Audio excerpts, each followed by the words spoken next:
Nous avons tenu cette déclaration pour édifier les Sénégalais sur un certain nombre de choses. Il y a eu une évolution politique notable ces derniers jours.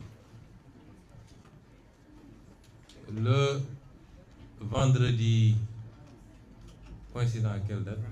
Le vendredi 24 mai, 22 mai 2026, le président de la République, son Excellence Bassirou Diomaye Diakhar Faye, m'a convié en tant que Premier ministre à une audience au Palais de la République. Je m'y suis rendu aux environs de 16 heures. Nous avons échangé et il a exprimé son souhait de mettre un terme à notre collaboration puisqu'il considérait qu'un certain nombre des positions que j'avais prises ces derniers temps l'incommodaient, posaient problème. J'ai pris acte et je lui avais donné juste une suggestion. Parce qu'à plusieurs reprises, j'étais allé le voir pour lui proposer cette solution. Que si le marigot était trop étroit pour nous deux, on avait une solution, une alternative. Moi, j'aurais pu me décaler et repartir à l'Assemblée nationale parce que j'avais mon mandat de député intact. Même si au moment où je parle, les gens magouillent pour pouvoir obtenir du Conseil constitutionnel une décision qui serait la plus unique que cette institution aurait rendue pour essayer de revenir sur ce mandat, ce qui est inacceptable. Parce que de 2016 à maintenant, les mêmes institutions, les mêmes organes, les mêmes leviers ont été utilisés pour comploter contre ma personne, pratiquement depuis que je suis en politique. Les mêmes leviers ont été utilisés pour me radier de la fonction publique, pour me fomenter des dossiers judiciaires, pour me persécuter, m'emprisonner, m'empêcher d'être candidat. Et de toute évidence, et vu la configuration, c'est les mêmes pratiques qu'il compte continuer. Donc, à plusieurs reprises, j'étais allé le voir pour lui proposer cette solution, qui consistait,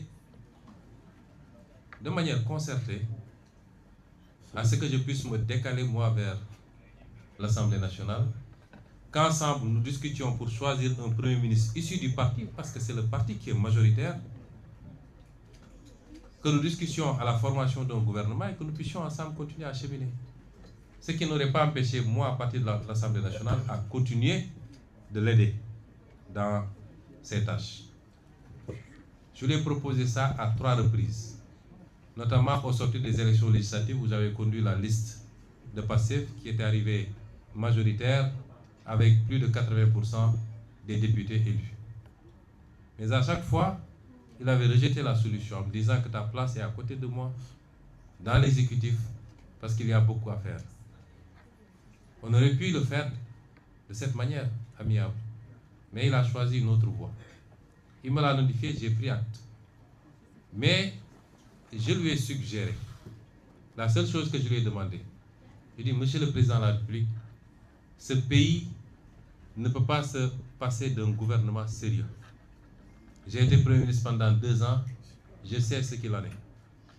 La suggestion que je vous fais, c'est de ne pas annoncer la mesure tout de suite.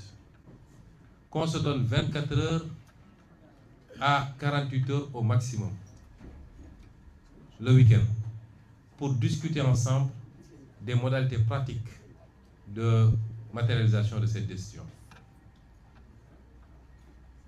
Autrement, vous serez obligé. Il avait voulu que moi j'endosse partiellement, parce qu'il avait voulu que je dise que nous avons, c'est d'un commun accord que nous avons décidé de nous séparer. J'ai dit non, si on discute et qu'on trouve des convergences, des accords, je peux le faire. À défaut, il faut que vous preniez la responsabilité de dire que vous m'avez limogé. Alors il m'a dit, je dois aller rendre visite à l'archevêque de Dakar. Je reviens peut-être vers 18h, 19h, je vous ferai signe pour que nous puissions démarrer ces discussions. Qu'à cela ne tienne, je suis rentré au Petit Palais et j'étais à son écoute. À 20h35, il m'envoie un message pour me dire qu'il ne peut plus tenir la réunion et qu'il comptait annoncer la mesure de limogeage. J'ai pris acte. Quelques minutes plus tard, le directeur de cabinet a fait lecture du décret. Le secrétaire général du gouvernement ou de la présidence de la République. Cela ne m'a pas posé problème parce que c'est une solution que j'attendais depuis très longtemps. Mais je m'étais fixé une règle, c'est que la rupture ne viendrait pas de moi. Elle ne viendrait pas de moi.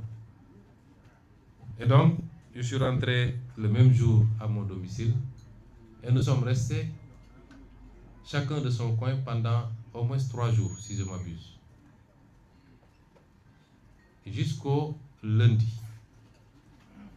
Et ce lundi, j'avais convoqué une réunion à 20h30, une réunion qui devait regrouper tous les ministres sortants de PASTEF pour qu'ensemble nous évaluions la situation et que nous arrêtions une position. Et vers 16h, beaucoup de ces ministres ont reçu des convocations de la présidence pour des consultations en vue de la formation de nouveaux gouvernements. Le mardi, beaucoup d'entre eux ont reçu. Ils m'en ont fait part et je leur ai demandé de ne pas s'y rendre. Parce que ça ne se passe pas comme ça. Il est clair que désormais, le président est dans son camp et nous sommes dans notre camp. Donc, s'il veut parler avec PASTEF, il faut qu'il passe par les canaux autorisés. PASTEF est un parti organisé, structuré, avec un bureau politique, un président, un secrétaire général, un COMEX, un conseil national, des structures de base. S'il veut parler avec PASTEF, il n'a qu'à passer par le chemin indiqué. Et nous discuterions en ce moment. Il a refusé de le faire. Et les ministres également, les ministres sortants, ont refusé de déférer à cette convocation. Ce qu'il a conçu comme un manque de respect de ses propres mots. Je considère que ces ministres lui ont manqué de respect. Parce qu'ils ont choisi la ligne d'un parti à la convocation du président de la République, d'après ce qu'il a dit. Et nous sommes restés dans cette situation pendant 2 autres jours. Et c'est moi qui ai pris l'initiative de l'appeler. Je l'ai appelé et je lui ai dit, vous connaissez bien le parti PASTEF, vous savez comment ça fonctionne, vous y étiez. Le parti PASTEF est très organisé. Quand le président Macky Sall a souhaité me rencontrer en tant que président de PASTEF, lors de l'épisode de la Covid, je lui ai dit, vous étiez là. On a convoqué le bureau politique pour apprécier. Et l'avis majoritaire était qu'il fallait aller répondre. On ne s'en est pas arrêté là. On a fait une conférence avec l'ensemble des 46 départements qui ont donné leur opinion. Ensuite, avec la diaspora. Chacun a donné son opinion et l'avis majoritaire, c'était qu'il fallait répondre à cette convocation. C'est ça qui m'a amené pour la première fois au palais à une rencontre avec le président Macky Sall. Et c'est comme ça que ça se passe. Quand le président Diouf a voulu avoir le président Wade dans son cabinet, dans son gouvernement, il l'a appelé, ils en ont échangé, ils sont accordés sur l'essentiel. Et ce président Wade, on lui a notifié les portefeuilles ministériels et il a choisi ses collaborateurs. C'est comme ça que ça se passe. Donc vous ne pouvez pas venir contourner le président du parti, les instances du parti, et appeler les gens individuellement. Or, nous ne vous avons pas fermé la porte.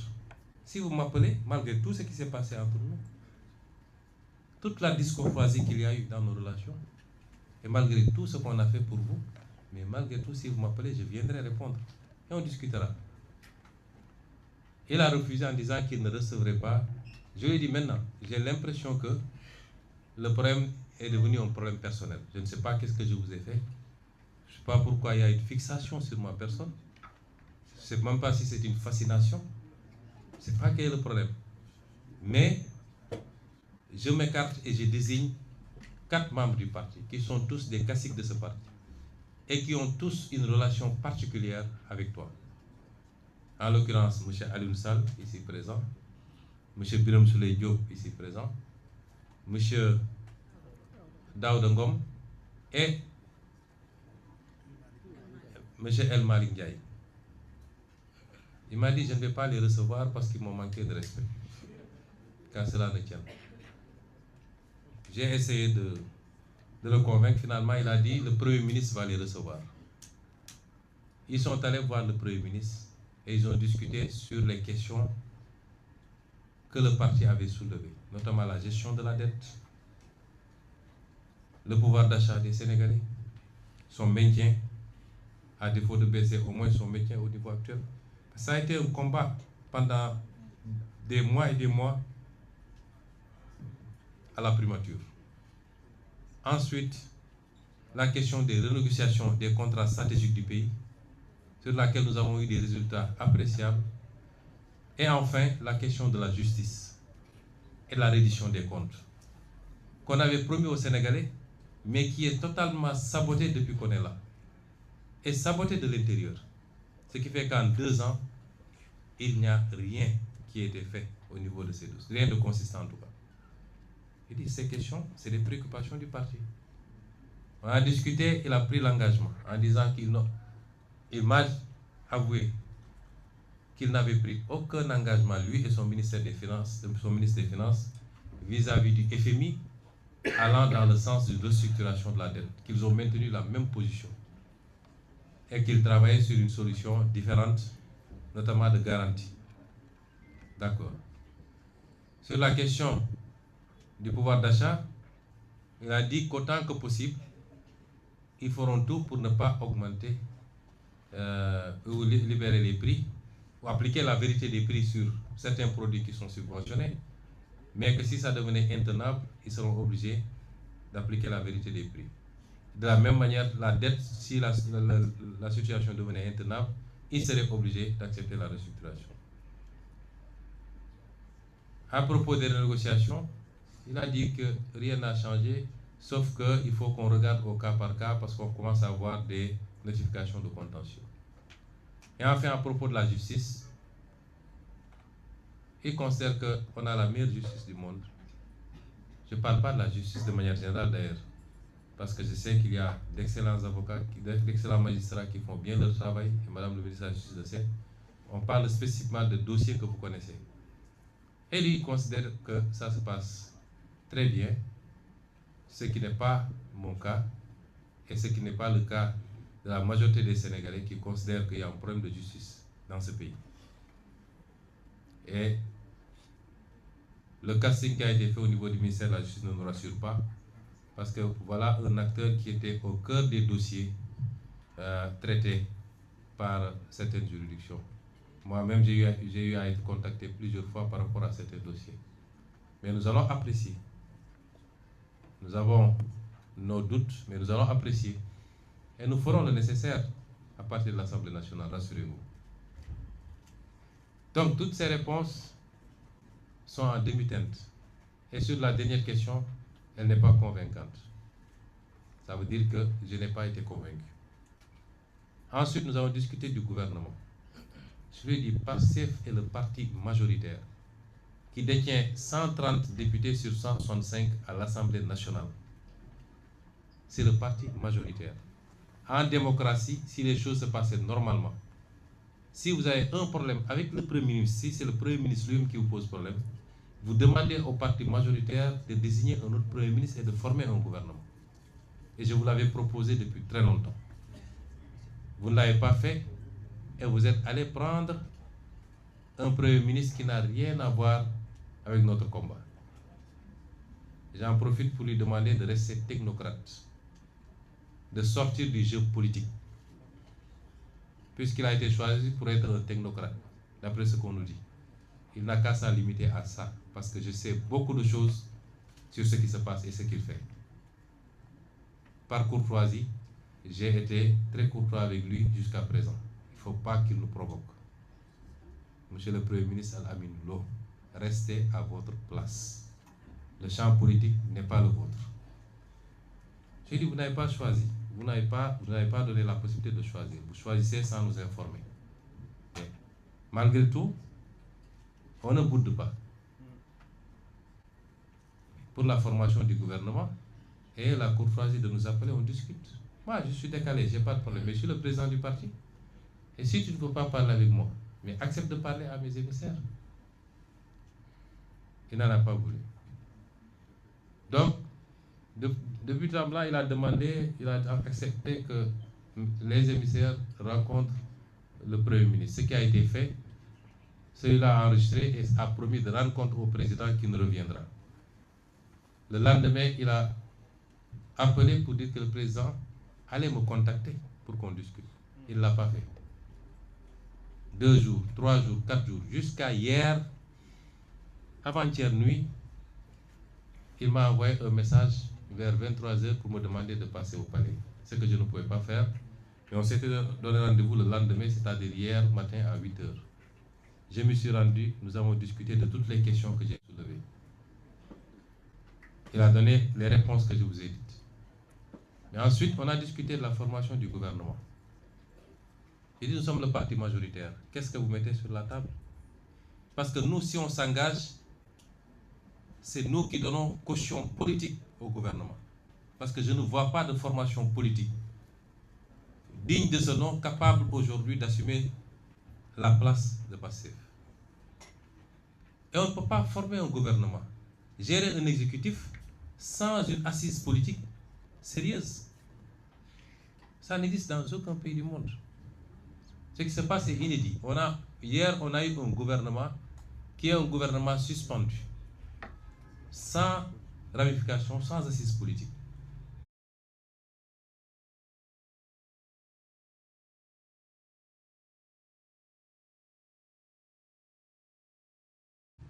Historiquement, le Parti socialiste a dirigé pendant 40 ans avec une assise politique très, très solide, passé de parti unique jusqu'à la perte du pouvoir.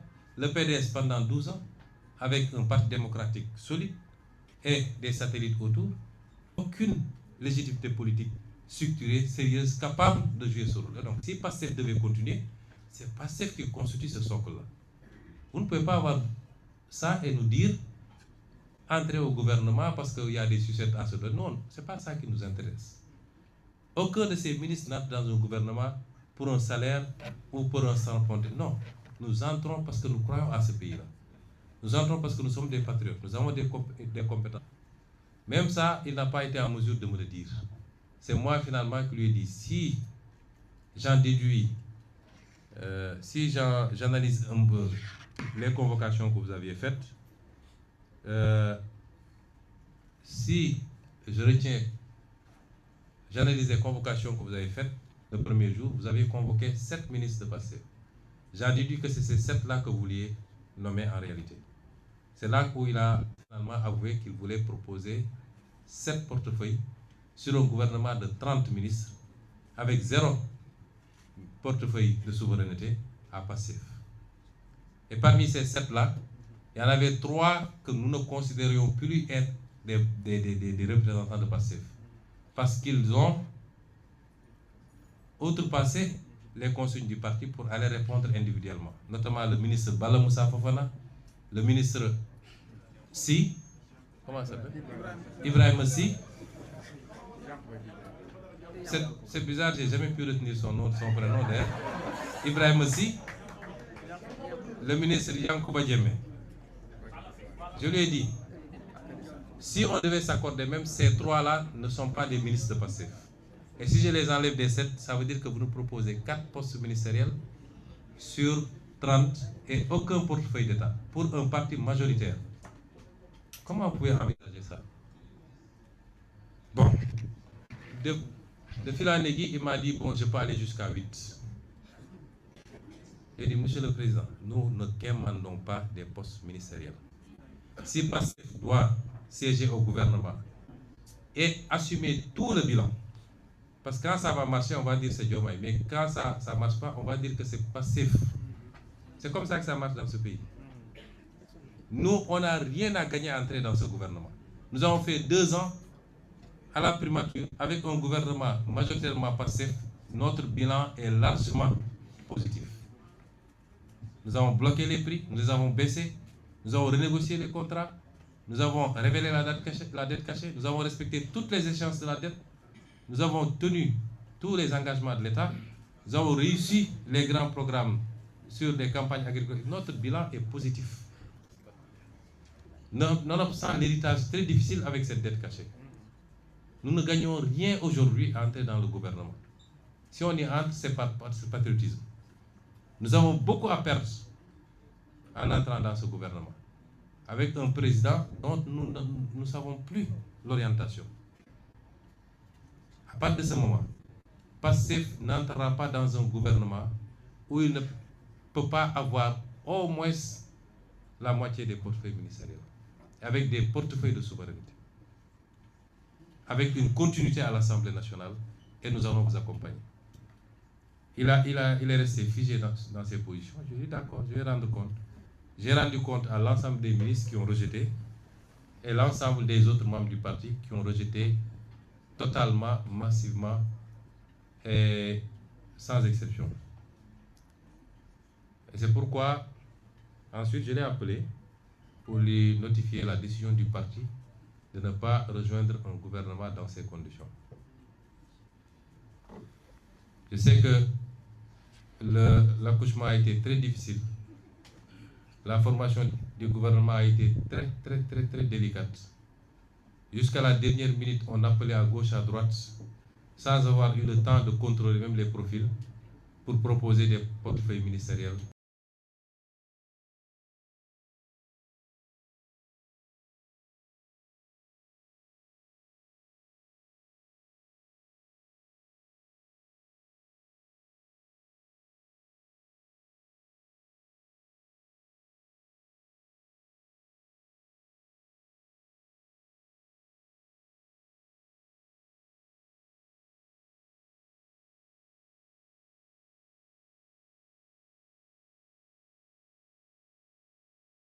Difficile. Et c'est parce qu'ils savent que le gouvernement n'a pas d'assises politiques, c'est pourquoi ils disent qu'ils ont fait un gouvernement de technocrates. Tous les politiques sont des technocrates. Moi, je suis inspecteur des impôts, Birame Souleye est inspecteur des impôts, Yassine était fonctionnaire aux Nations Unies, ainsi de suite. Aliou Saleh est ingénieur informatique, lui, il est juriste. Tous les gens qui sont là, Daouda Ngom est professeur à l'université, nous sommes tous des technocrates. Ceux qui sont là-bas n'ont rien de plus que nous avons choisi de faire la politique eux pas. C'est ça la réalité. C'est du saupoudrage. Alors, quelle est la suite? Nous sommes obligés de cohabiter.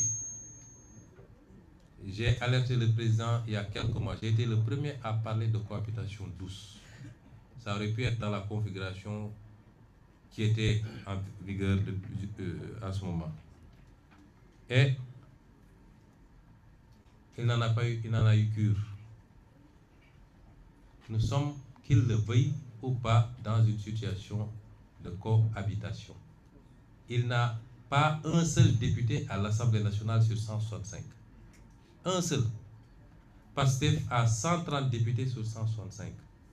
Ça, si ça n'impose pas la cohabitation, ce serait quoi la cohabitation?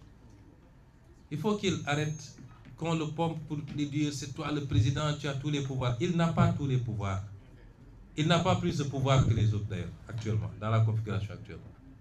Il faut qu'il redescende de son piédestal et qu'on se parle en responsable, dans l'intérêt de ce pays. Ceux qui le poussent à aller vers une guerre ne lui rendent pas service. Je lui parle en tant que grand frère, je ne parle même pas du président. Ils ne lui rendent pas service. La politique a ses règles. Dans tous les pays du monde, on est obligé.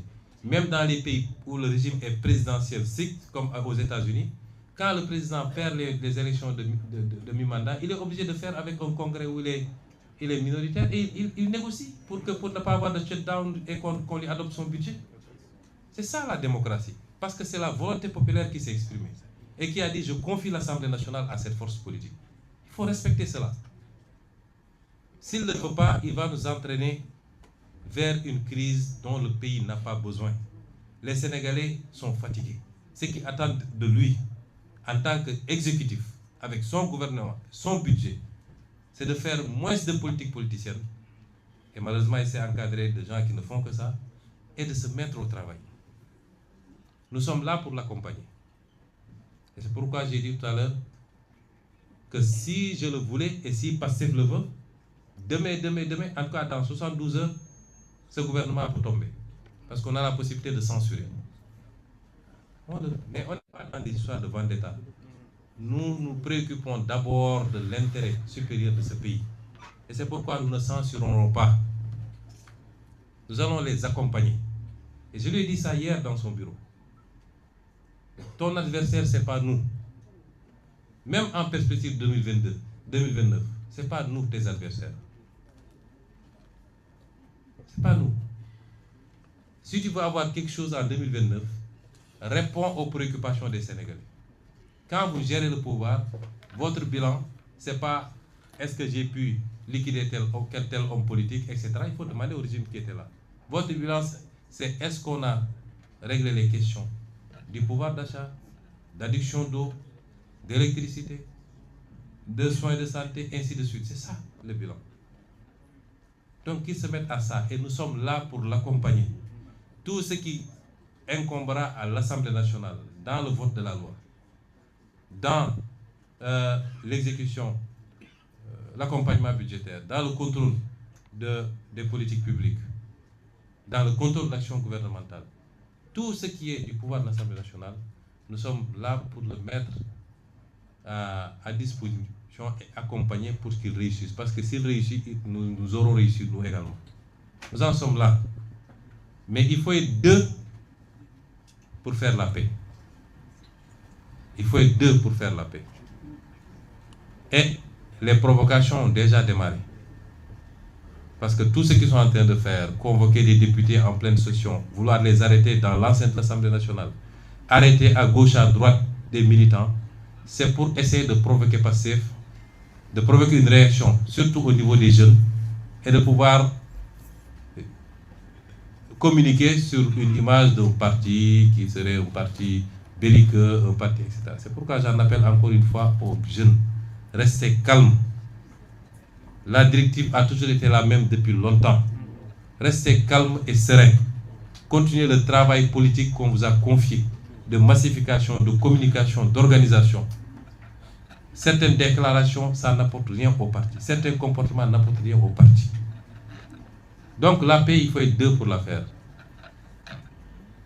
Et il ne faut pas qu'ils soient les premiers à être dans la provocation. À utiliser les mêmes leviers que les gens ont utilisés pendant 10 ans pour fracasser du Sonko, pour casser du Pastef, en utilisant la justice, le Conseil constitutionnel, les FDS. Il faut qu'ils sortent de ça, parce que je sais qu'il y a des gens qui lui font croire à ça. Ça ne leur apportera absolument rien. Restons dans la sérénité. Mettons les intérêts supérieurs de ce pays au-devant de toute autre préoccupation. Mettons-nous au travail pour soulager les Sénégalais. Rassurons les partenaires du Sénégal, les bailleurs de fonds, les investisseurs. Parce que si on entre dans une crise de dissolution, de censure, ils n'auront jamais d'accord avec le FMI. Et personne ne viendra au Sénégal pour investir. Je ne devais pas être le premier à me préoccuper de ces questions-là. Ça devait être le président lui-même. J'en appelle à la responsabilité des uns et des autres. Et à un dialogue intelligent, un dialogue politique intelligent et constant, constructif pour l'intérêt du pays. Après, chaque chapelle politique va dérouler ses actions politiques pour atteindre ses objectifs politiques, dans le cadre des lois de ce pays. Il faut qu'on évite de replonger ce pays dans ce qu'il a connu il n'y a pas très longtemps. Nous n'avons pas le droit. Le président Bassirou Diomaye n'a pas le droit. Et à partir de ce moment, je voudrais dire également que je voudrais rendre hommage d'abord aux messieurs et aux dames ici autour de moi.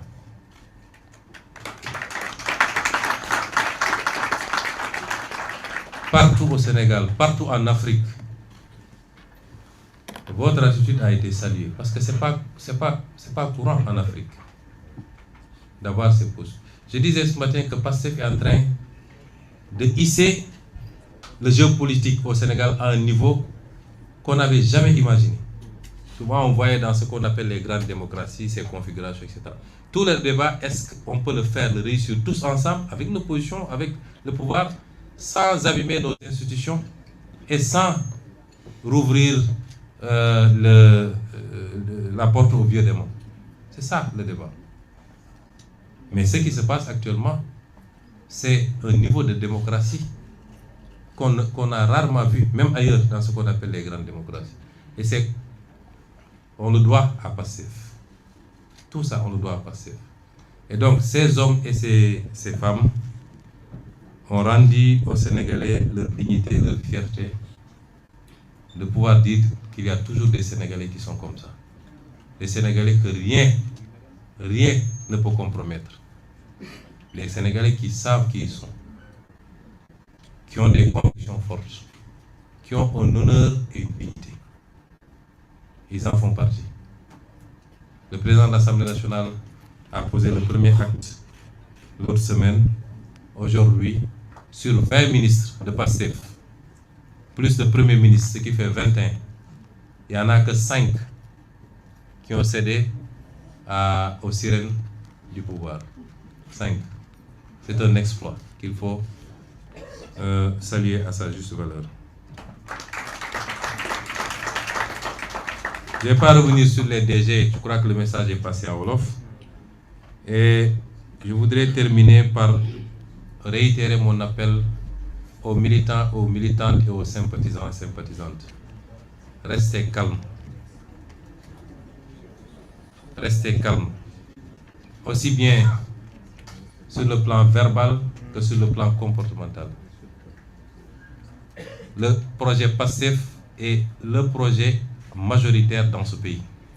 Et c'est le projet qui est le mieux en perspective pour rafler toutes les élections à venir. Ne cédez à aucune provocation. Restez calme.